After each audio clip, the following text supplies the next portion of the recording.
अस्सलाम वालेकुम, आपकी होस्ट आपकी दुआ हाजिर है एक नई वीडियो के साथ। आज हम बात करेंगे इंतहाई अफसोसनाक खबर पर। आज हम बात करेंगे जामिया बनौरिया आलमिया के मोहतरम मुमताज़ आलम दीन शेखुल हदीस स्कॉलर मुफ्ती मोहम्मद नईम, जो कि हफ्ते की शब इंतकाल कर गए। मुफ्ती नईम के बावजदाद का ताल्लुक पारसी मज़हब से था, जो भारतीय गुजरात के इलाके सूरत में आबाद थे। मुफ्ती नईम के दादा ने इस्लाम कबूल किया जब इनके वालिद कारी अब्दुल हलीम की उम्र 4 बरस थी। कारी अब्दुल हलीम अपने वालिद के साथ तकसीम हिंद से कबल ही पाकिस्तान आ गए थे। मुफ्ती मोहम्मद नईम 1958 को कराची में पैदा हुए। इब्तदाई तालीम अपने वालिद कारी अब्दुल हलीम से हासिल की और आला तालीम जामिअतुल उलूम इस्लामिया से हासिल की और 1979 में फारिगुल तहसील हुए। तालीम मुकम्मल होने के बाद 16 साल तक उन्होंने जामिया में बतौर उस्ताद खिदमत अंजाम दी। इनका शुमार जामिया के बेहतरीन असातिज़ा कराम में होता था। 1979 में मुफ्ती नईम के वालिद कारी अब्दुल हलीम जामिया बनौरिया आलमिया का क़याम अमल में लाए, जिसके मुफ्ती मोहम्मद नईम अपने आखिरी वक्त तक मोहतमम रहे। कराची साइड एरिया में तकरीबन 96 कनाल पर मुश्तमिल इस मदरसे का शुमार पाकिस्तान के बड़े मदारस में होता है। इस जामिया में तलबा और तालबात मज़हब की इब्तदाई तालीम से लेकर आलम या आलमा और मुफ्ती बनने तक की तालीम हासिल करते हैं।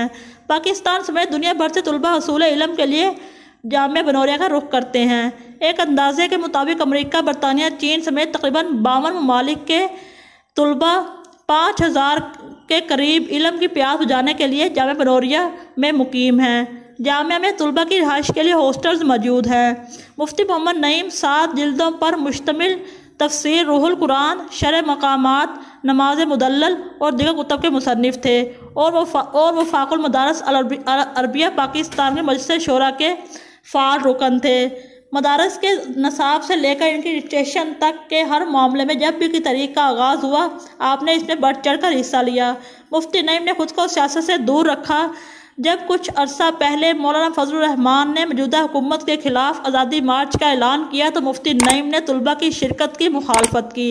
इनका कहना था तलबा को सियासी मकासद और मदारस को धरना, एहतजाज या मार्च के लिए इस्तेमाल ना किया जाए। आम मोतल मजाज मजहबी स्कॉलर के तौर पर पहचाने जाते थे।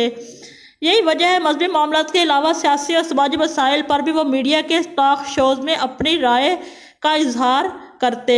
कोरोना के पेश नज़र भी मुफ्ती नईम ने अपने एक बयान में अवाम से SOPs पर अमल करने की अपील की थी। उन्होंने प्लाज्मा की खरीद फरोख्त को हराम करार दिया था। मुफ्ती नईम ने अपने वफात से कुछ देर पहले रजी TV से सूरह ग्रहण के हवाले से गुफ्तगू की।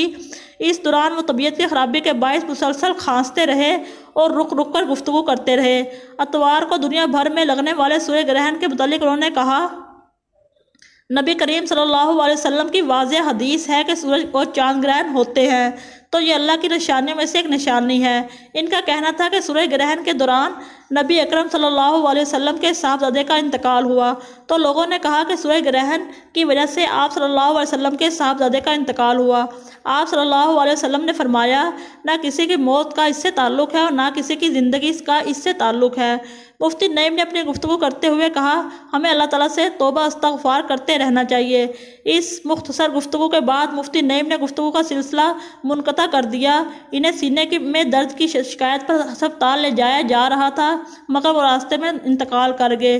वो गुज़श्ता कुछ अरसे से दिल के आर्ज़े में मुब्तला थे। मुफ्ती नईम ने सोगवारान में बेवा, 3 बेटे और 2 बेटियां शामिल हैं। इनकी मजहबी खिदमात को हमेशा याद रखा जाएगा। इनकी वफ़ात पर सदर पाकिस्तान, वज़ीर आज़म, आर्मी चीफ ने गहरे दुख का इजहार किया।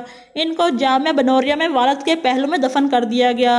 अल्लाह ताला मुफ्ती साहब को जन्नतुल फिरदौस में आला मकाम अता फरमाए और लवाहिकीन को सब्र जमील अता फरमाए। मिलेंगे नेक्स्ट वीडियो में, तब तक के लिए अल्लाह हाफिज़।